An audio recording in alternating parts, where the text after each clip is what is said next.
no one can serve two masters. Either he'll hate the one and love the other, or he'll be devoted to the one and despise the other. And then he says this. He says, you cannot serve God and money. He says you're gonna serve one, you're gonna be a slave to one, but only one of those things has good intentions for you. The hardest place to believe God is with our money. Because man, money is this area where Christ has set us free. He says, I will take care of everything for you. I'll provide for you. I will give you everything that you need. And money is the area where we just hold on to our chains. We've been set free, but we can't let go. And we look at that bank account for security, for safety, for comfort, to tell us that we're enough. And it's locking us up, and we cannot let go. This whole Be Free thing, it's a generosity initiative. That's what we call it. That's actually not really what it is. Be Free is a faith initiative that's disguised as a generosity initiative. Because when we start to get our money in line with what God says, then our heart starts to follow. That's why I'm so proud when I tell people all around the country about what happened at Flatirons last February. Last February, we preached through the Branded series, and Jim and I taught about tithing for 4 weeks. And tithing, for those who weren't here, tithing is when we give our first and our best to God. We give the first 10% of our local income to the local church. And at Flatirons, thousands of people across all of our campuses rearranged their lives to take God at his word. We got our lives in line with what God says. We got our money in line with what God says. And Flatirons, we are just getting started. Everything that Carl just talked about, that got started because of the generosity of that series. When you give to Flatirons, we're gonna do what we say that we're gonna do. But I'm always surprised by some of the arguments that come around tithing. I guess I shouldn't be, okay, because Jesus said that our money was the one thing in our lives that we would choose to serve instead of God. So I guess I shouldn't be surprised.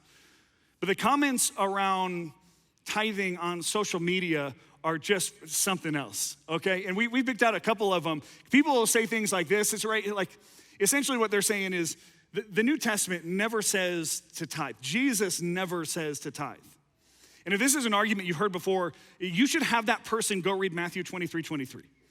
Because Jesus tells this crowd and tells these Pharisees, hey, you should even tithe all the way down to your mint and your spices, the smallest things that you have. But on top of that, add to it justice and love and mercy.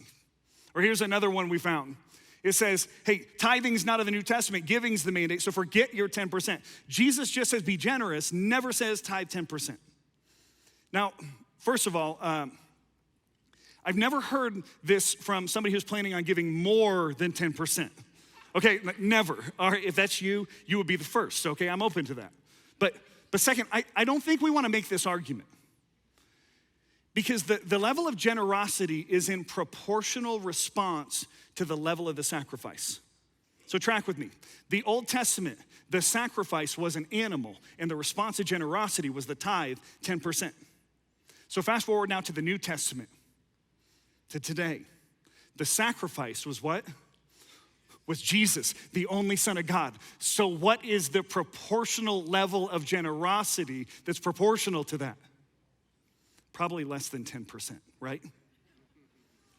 That's why Jesus says in Matthew 23, yeah, you start with the tithe, but add to it justice and mercy and faith. And our level of generosity should match the level of sacrifice. And what did Jesus sacrifice? We say this around here all the time. Everything. Now, I'm not saying that everybody needs to sell everything and give it to God in response to the sacrifice of Jesus. In fact, if you read through the Bible, Jesus talked to thousands of different people while he was on earth, and he only told that to one person. So our response to Jesus probably isn't to give everything, but it's definitely not drawing a line in the sand and saying, hey, God, this part is mine. This part's off limits. Let me just show you what this looks like in my house. And some of you guys have heard this story before, but in our house, we have what we call the dad tax. I learned this from my dad. Anybody have the dad tax in your house?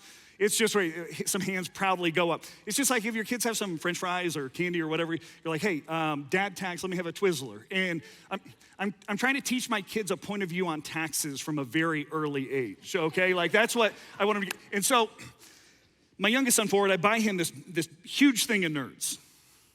He's eating them, and I say, hey, Ford, can I have some? He puts his hands around the Nerds like that. I was like, Ford, it's dad tax. Give me some Nerds. He goes, I don't want to. I said, buddy, that's not how taxes work, okay? I wish that's how taxes work. I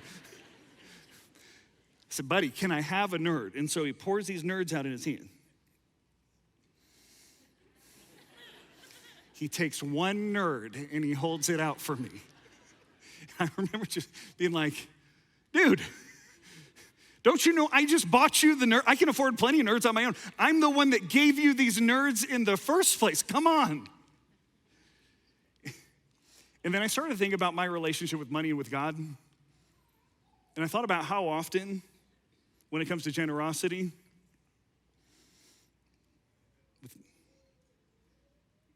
there you go, God. You can have the Nerd. This is mine. This is mine. Generosity starts with opening up our hands, with releasing something that we're holding on to, whether it's for comfort, for security, for status. Because, hey, what we're holding on to, it's trying to keep us focused on what's right here, right now, not looking up, not thinking about where we're going. Because here's the truth. We can't take it with us. When the divorce papers get filed, when your kid gets cancer, when you lose the person that you loved, we're not gonna pray to money. We're not praying to the house. We're not praying to those golf clubs, okay? We're gonna pray to Jesus, but the convicting question is, will we have a relationship with the person that we're praying to? And Jesus tells us, he said, it's time to open up our hands. It's time to let go of some things, to let go of the chains of slavery to money and to pick up the yoke of Jesus. It's light, it's not a burden, but you can't be yoked to Jesus and to money at the same time. And I'm telling you, the freedom that comes when you're not a slave to money anymore, it's liberating. So I've heard, all right? You probably experienced the joy that comes from generosity when you give the week-changing tip. When you see that girl rescued from trafficking because of your generosity, the joy that comes from generosity is hard to describe. And there is so much freedom. There's so much joy. There's so much purpose on the other side of generosity. I'm not saying you can't have nice stuff. Don't feel guilty for the house. Don't feel guilty for the car, the season tickets, whatever it is. But at the same time, if we got all this nice stuff and it's come at the expense of investing in the kingdom, I mean, if you got nice stuff, I bet you know how much you paid for your house, how much your car has depreciated, how well that 401k is doing. So how would we answer this question? What's your yearly financial investment in the kingdom? And I would ask you, do you know that number as well as the others? I know some of you are going, Jesse, you don't understand. Jesse, I got nothing. Like, I got nothing. And I've talked to so many of you in the lobby. Man, I want to encourage you. Look me in the eyes right now. There was a woman in the Bible who was in the exact same spot. A widow who had pennies to her name. And Jesus said that her nothing was enough. Your nothing is enough. Now, my heart wants to tell you, hey, if you're in that position, don't give anything. Hold on to what little that you have. That's what my heart would want to tell you. But Jesus, he didn't say that. Why would I dare say what Jesus didn't say? Jesus watched this woman go up to drop her last 2 coins in. He watched her and he let her do it. Why would a good God do that? It's because he knew that what she was holding didn't compare to what God was holding for her on the other side of surrender. So for all of us, If Jesus says, release it, we release it. If Jesus says he needs it, we say yes. And yes to Jesus is the difference between discipleship and consumer Christianity. I want to give you 3 questions to pray that have been just helpful for me as we've been praying about our part in Be Free. I'd encourage you to write these down in your guidebook. Here's the first one right here. Hey, God, what do you want to do in me? This is the most important question. Jim said this last week. We want God to do something in us before he does anything through us. This is a faith initiative. This is the most important part. God, what do you want to do in me? God, what do you want to do in my heart? God, what do you want to do in my family? That's what faith is. Question number 2 goes like this. God, what do you want me to give? In a couple weeks, just to let you know, we're gonna walk forward in this room and in these rooms in all of our campuses. We're gonna walk forward with 2-year commitments in hand. And God is gonna do a lot of good. He is gonna free a lot of people with what we bring to the altar. But he's gonna do a lot in us in the process. And so God, we're praying, what is the number you're leading us to commit?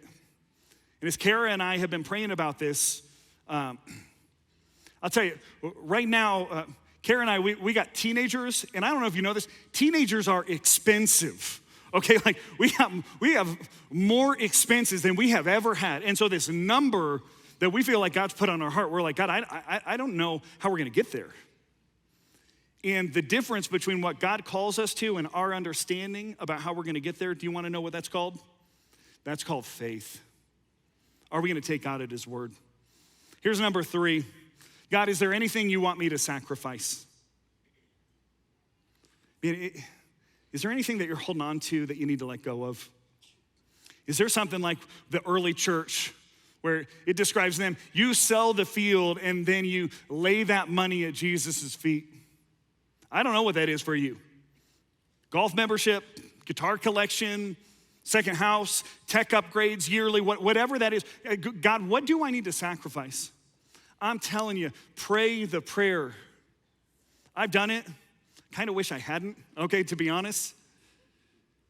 Saying, God, is there anything that you want me to sacrifice? And then just do a quick inventory of the stuff that you have and see what he brings to mind. So again, pray these 3 questions right here. Let's put them. What do you want to do in me? What do you want me to give? God, is there anything you want me to sacrifice? And then here's the most important part. And God, before you answer, my answer is yes. I'm saying yes before God, you've ever said anything.